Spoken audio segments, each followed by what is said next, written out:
Hello friends, मेरा नाम है पंकज और आज के इस वीडियो में आपका स्वागत है। जरा इस फोटो को गौर से देखिए, जिसमें एक छोटी सी 2 साल की बच्ची अपने घुटनों के बल सर झुकाकर बैठी हुई है। ये बच्ची भूख और प्यास से इतनी ज्यादा कमजोर हो चुकी है कि इसका सारा शरीर अब कंकाल में तब्दील हो चुका है और इसके शरीर की सारी हड्डियां साफ साफ देखी जा सकती है। इस बच्ची में अब इतनी ताकत भी नहीं बची है जिससे कि ये घसीटते हुए पास ही में बने यूएस के फीडिंग कैंप तक जा सके। वो एक तरह से अपनी जिंदगी से हार मानकर वहीं पर बैठ जाती है, मानो जिंदगी उसके हाथों से फिसल रही हो। पर तभी एक गिद्ध उड़ता हुआ वहाँ पर आता है और उस मासूम बच्ची के बिल्कुल पीछे आकर बैठ जाता है। उस गिद्ध की आंखें बच्ची को बड़े ध्यान से घूरने लगती हैं और इंतजार करने लगती हैं कि कब उस बच्ची की आखिरी सांसें रुक जाए, वो मर जाए और उसको वो नोच नोच कर खा सके। दरअसल ये फोटो 26 मार्च 1993 को न्यूयॉर्क टाइम्स के पेज नंबर 3 पर छपी थी, जिसने पूरी दुनिया को हिला के रख दिया।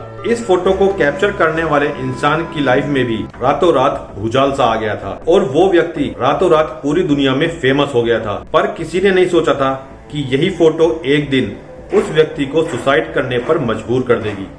ये फोटो साउथ अफ्रीका के सूडान देश की थी, जहां पर लाखों लोगों की जिंदगी भूख और प्यास ने निकल ली थी, जो देखी नहीं गई बल्कि महसूस भी की गई। एक क्लिक जो दुनिया को जगा गया। 1993 सूडान भूखमरी से तड़पता एक देश, और उसी जमीन पर फोटो जर्नलिस्ट केविन कार्टर ने जब ये फोटो खींची तो उनका दिल दहल गया। एक पल के लिए उन्हें ऐसा एहसास होता है कि ये कोई फोटो नहीं है, बल्कि भूख और प्यास से तड़पते सूडान लोगों की है, जिसे पूरी दुनिया को दिखाना होगा। एक ऐसी तस्वीर जो इंसानियत के दिल को छेद कर गई। द न्यूयॉर्क टाइम्स के पेज नंबर 3 पर जब ये फोटो छपी थी, केल्विन कार्टर की लाइफ में एक तूफान आकर खड़ा हो जाता है। हाँ, उन्हें फोटोग्राफी का सबसे बड़ा अवार्ड पुलित्जर से भी नवाजा जाता है। तो वहीं केल्विन कार्टर की सुसाइड करने की मजबूरी भी यही फोटो बन जाती है। केल्विन कार्टर पहले तो साउथ अफ्रीका की आर्मी में कॉम्बैट का काम किया करते थे। उन्हें कॉम्बैट की ड्यूटी पसंद नहीं आ रही थी, तो उन्होंने आर्मी को छोड़ दिया और साउथ अफ्रीका की एयरफोर्स ज्वाइन कर ली। उस समय साउथ अफ्रीका में रंग भेद अपने चरम पर था। गोरे लोग काले लोगों पर अत्याचार करते थे, लेकिन केल्विन कार्टर खुद गोरा रंग होने के बावजूद काले रंग के लोगों पर हो रहे अत्याचारों के बिल्कुल खिलाफ थे। जहां केल्विन कार्टर को ये सब अपनी एयरफोर्स में देखने को भी मिलता था। ये सब देखते हुए केल्विन कार्टर ने वहां से भी जॉब छोड़ दी, और जॉब छोड़ने के कुछ दिनों बाद केल्विन कार्टर को एक स्ट्रीट बॉम्ब ब्लास्ट की घटना ने अंदर तक झंझोड़ कर रख दिया। यह बॉम्ब ब्लास्ट उनकी आंखों के सामने एयरफोर्स हेडक्वार्टर के आगे हुआ, जिसमें 20 लोगों की मौत हो गई।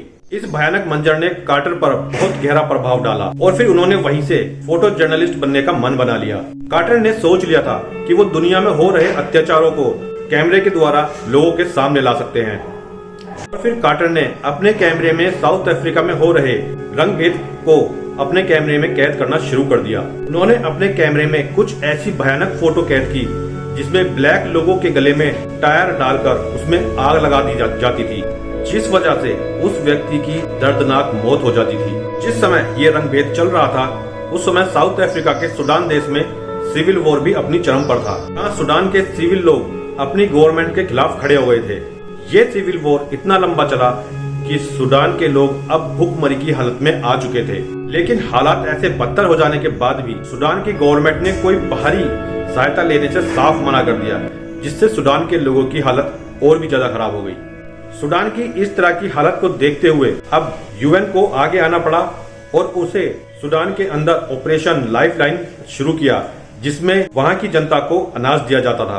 पर यह ऑपरेशन भी ज्यादा दिनों तक नहीं चल सका। वहां की लाइब्रेरियन लोगों ने एक यूएन वर्कर और एक जर्नलिस्ट की जान ले ली, जिससे सूडान की हालत दुनिया के सामने आनी बंद हो गई और वहां सिविल वॉर और भी तेज हो गया। सूडान में सिविल वॉर तेज हो जाने के बाद यूएन को एक बार फिर सूडान के अंदर ऑपरेशन लाइफलाइन शुरू करना पड़ा, और साथ ही कुछ फोटोग्राफर और जर्नलिस्ट को सूडान के अंदर भेजा गया ताकि वो वहां के हालातों की फोटो दुनिया को दिखा सके। पर सूडान गवर्नमेंट ने कुछ शर्तों के साथ उन्हें सूडान के अंदर फोटोग्राफी करने की परमिशन दी। सूडान में फोटोग्राफी करते समय उनके साथ में सूडान सोल्जर्स भी हुआ करते थे, जिससे कि उन्हें फोटो लेने में काफी दिक्कतें आती थी। एक बार एक सूडान सोल्जर को केल्विन कार्टर की वॉच बहुत पसंद आई, तो केल्विन कार्टर ने वो वॉच उतारकर सोल्जर को गिफ्ट कर दी, जिससे वो सोल्जर बहुत खुश हुआ। वो सोल्जर इतना ज्यादा खुश हुआ कि वो अब केल्विन कार्टर का बॉडीगार्ड बनकर रहने लगा। अब कार्टर बेखौफ होकर सूडान के हालातों की फोटो कैमरे में आराम से कैद कर सकते थे। लेकिन तभी केल्विन कार्टर एक ऐसी फोटो अपने कैमरे में कैद कर लेते हैं जो पूरी दुनिया को हिलाकर रख देती है। दरअसल इस बच्ची के माँ बाप उसे वहां बैठाकर पास ही में बने यूएन के फीडिंग कैंप चले जाते हैं राहत सामग्री लेने के लिए, और ये बच्ची कुछ देर के लिए वहां पर अकेले रह जाती है। केल्विन कार्टर जिस समय ये फोटो ले रहे थे उसी समय एक वल्चर उस बच्ची को खाने के लिए बिल्कुल उसके पीछे आ गया था, जिसे केल्विन कार्टर ने अपने कैमरे में कैद कर लिया था, और यहीं से सूडान के लोगों की सच्चाई दुनिया के सामने आई। इस फोटो के छपने के बाद केल्विन अब पूरी दुनिया में फेमस हो चुके थे और पूरी दुनिया के जर्नलिस्ट उनसे केवल एक ही सवाल पूछ रहे थे, उस बच्ची को उस वल्चर ने खाया या वहीं पर छोड़ दिया, और क्या तुमने इस बच्ची की कोई हेल्प की? केल्विन कार्टर ने जर्नलिस्टों से साफ मना कर दिया कि उन्होंने इस बच्ची की कोई हेल्प नहीं की। अब जर्नलिस्टों का ये सवाल कि केल्विन ने बच्ची की जान क्यों नहीं बचाई, ये बात अब केल्विन को परेशान करने लगी थी कि उन्होंने बच्ची की जान क्यों नहीं बचाई। बच्ची की मदद ना करने की वजह से केल्विन कार्टर अब इतने ज्यादा परेशान होने लगे थे कि वो अब धीरे धीरे डिप्रेशन में जाने लगे थे। और फिर एक दिन उनसे एक जर्नलिस्ट यही सवाल दोबारा कर बैठता है कि उन्होंने उस बच्ची की जान क्यों नहीं बचाई।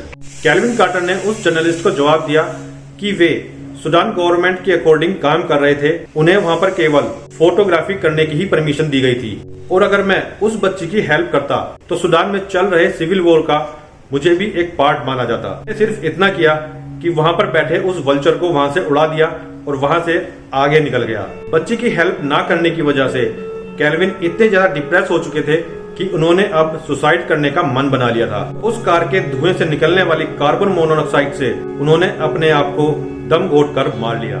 सुसाइड करने से पहले केल्विन कार्टर ने अपने पास एक सुसाइड नोट भी लिखा था, जिसमें साफ साफ उन्होंने लिखा था कि वो उस बच्ची की जान ना बचाने की वजह से सुसाइड कर रहे हैं।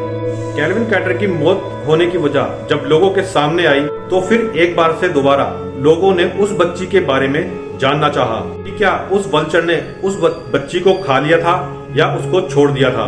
ये सब जानने के लिए यूएस 2011 में एक टीम बनाकर सूडान में भेजता है और पता लगाने की कोशिश करते हैं कि उस बच्ची के माँ बाप कौन थे। कुछ दिनों की सर्च के बाद इन्वेस्टिगेशन टीम उस बच्ची के माँ बाप को ढूंढ लेते हैं और पता चलता है कि वो एक बच्ची नहीं थी, यानी गर्ल नहीं थी, वो एक बॉय था। तब जाकर उस बच्ची के माँ बाप इन्वेस्टिगेशन टीम को ये बताते हैं कि दरअसल उस समय वो उस बच्ची को वहां पर बिठाकर पास ही में बने यूएन के फीडिंग कैंप गए हुए थे, जहां से उन्हें वापस आने में थोड़ी देरी हो गई थी, और वो बच्ची धूप की तपिश के कारण झुककर बैठी हुई थी। लेकिन 2006 में एक बीमारी के कारण उस बच्ची की जान चली गई थी। लेकिन केल्विन कार्टर की मौत तो इसी वजह से हुई थी क्योंकि वो डिप्रेशन में चले गए थे कि वो उस बच्ची की जान क्यों नहीं बचा पाए थे, पर बच्ची की जान उस समय बच गई थी। और ये बात अगर केल्विन कार्टर को पता लग जाती तो शायद वो सुसाइड नहीं करते। आशा करता हूँ वीडियो आपको अच्छा लगा होगा।